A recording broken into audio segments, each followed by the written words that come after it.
Sylvia Ortiz was a member of one of the most prominent families in the country.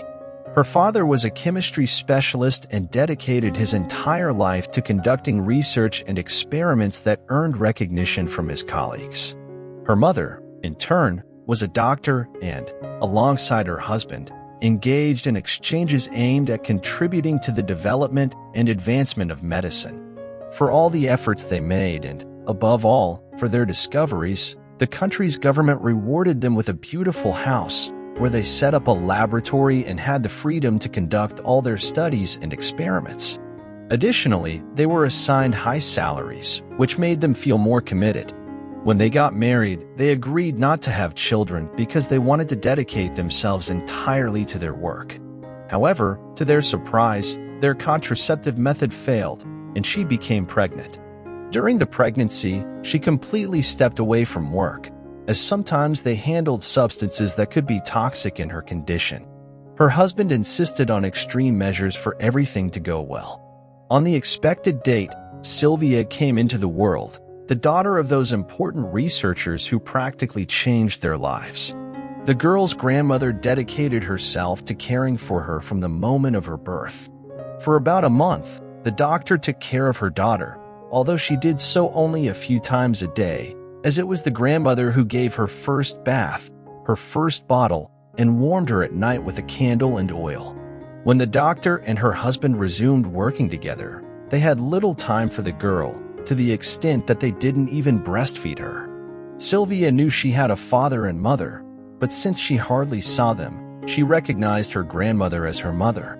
Sylvia grew up, and little by little, her grandmother explained what her parents dedicated themselves to. When they weren't around, she felt sad, but finally understood the nature of their work. Upon entering university, Sylvia decided to specialize in phytogeography and zootechnics, a career her grandmother disliked because she thought it had no demand and would be unsuccessful. Nevertheless, she respected her granddaughter's decision and supported her at all times.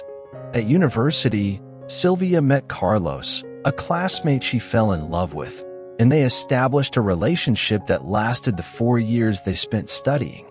When they graduated, they got married, and the girl's parents suggested celebrating their union with a cruise. It was the first time she would go on a trip with her parents, and she was very excited. The grandmother would also join them, so they would be together. Little did they know what awaited them. The cruise ship sank, and out of 200 passengers, only 20 survived. From that family, the only one who survived was Sylvia, considering they only managed to recover the bodies of her husband and grandmother. Upon returning home, she decided to sell everything and built a cabin in the forest, where she went to live a solitary life, true to her professional calling. She began caring for the species of flora and fauna in that place, creating some of the different plants she collected and exploring their potential medicinal uses. Initially, adapting to that solitary life wasn't easy.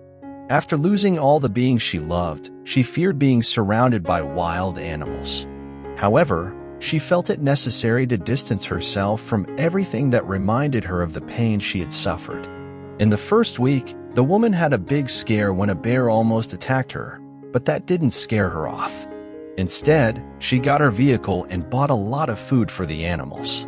Gradually, the animals became accustomed to her presence as she ensured to bring food and not interfere with their natural habitat.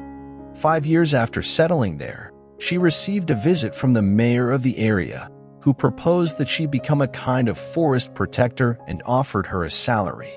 She accepted because with that money, she could guarantee food for the animals without any hassle, as she had enough money in the bank to lead a peaceful life. Thanks to her, the presence of hunters in that region was prohibited, and the animals were safe. However, one night, she heard gunshots and went out to see what was happening. Suddenly, she saw 4 men who had injured a lioness, while her cub followed. Sylvia pulled out her rifle to ward off the hunters and tied them up with a rope to hand them over to the authorities.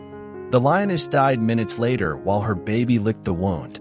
Touched, the woman took the lion cub to her home, where she fed him with bottles and enough food. The little lion had suffered a cut from one of the hunters, and Sylvia healed him. After a few months, When she saw that he was ready to live in his natural habitat, she took him to the forest and left him there.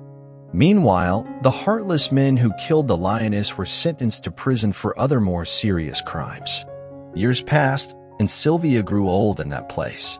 One night, two men arrived at her cabin asking for a little hot coffee because they had gotten lost in the forest and it was raining. She offered them assistance for that night, but being a careful woman, she took her rifle and locked herself in the room. The next morning, she saw that the men were not there, and they had stolen her belongings. But knowing they didn't know the place, she decided to track them down. An hour later, she found them near the river with the stolen belongings and demanded, rifle in hand. However, the men had no respect and told her they were the hunters she had sent to prison and had come back to take revenge.